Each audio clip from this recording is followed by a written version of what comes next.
Have you ever been on an early summer swim and were surprised by how incredibly cold the water was? It's been hot for weeks. How is it possible for it to still be this cold? Well, that's actually a really good question and a great intro to thermo. Let me answer it for you.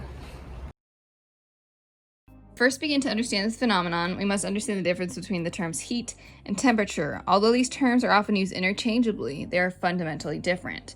Heat can be defined as the change in energy that is caused by a difference in temperature, while temperature is a system for measuring heat, or the lack thereof.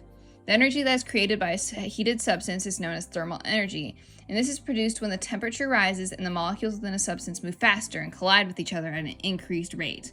This can be seen within this experiment.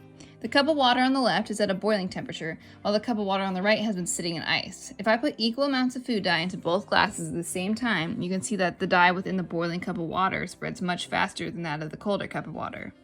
This difference in dispersion rate is due to the high thermal energy within the boiling cup of water. The molecules within the warmer water are moving at a higher velocity than the cooler water. This allows the molecules of food dye within the boiling cup to spread at a faster rate. Okay, so we know what heat is, but what does this have to do with the temperature of a pool at the beginning of summer? I know it seems like I'm getting off track, but bear with me. To answer this question, I must first explain how to calculate heat. To calculate heat, we must use the equation Q is equal to M times C times change in temperature, or as many of my other chemistry nerds like to say, Q is equal to MCAT. In this equation, Q represents heat, and heat can be calculated by multiplying M, which is the mass of an object that is releasing or absorbing heat, C, which is the specific heat or heat capacity of a substance, and the change in T, which is the change in temperature of an object in degrees Celsius or Kelvin. The involvement of mass in this equation has a huge impact on the amount of heat created, making heat an extrinsic property, which means it will vary depending on the amount of substance that exists.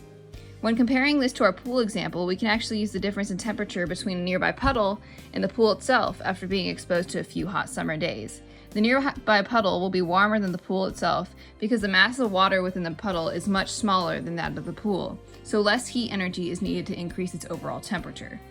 Another huge factor that relates to our pool example is C in this equation, or specific heat.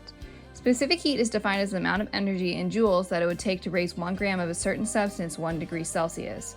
This is an intrinsic property, meaning no matter how much or how little of a substance there is, this value will not change. This actually explains why it's so hot outside, but the pool will still remain cool.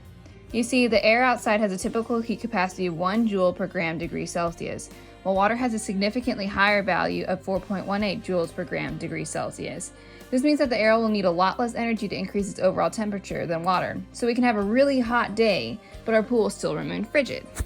So yeah, next time you take an early summer dip and feel the freezing cold water, remember this video. It just needs a little more energy.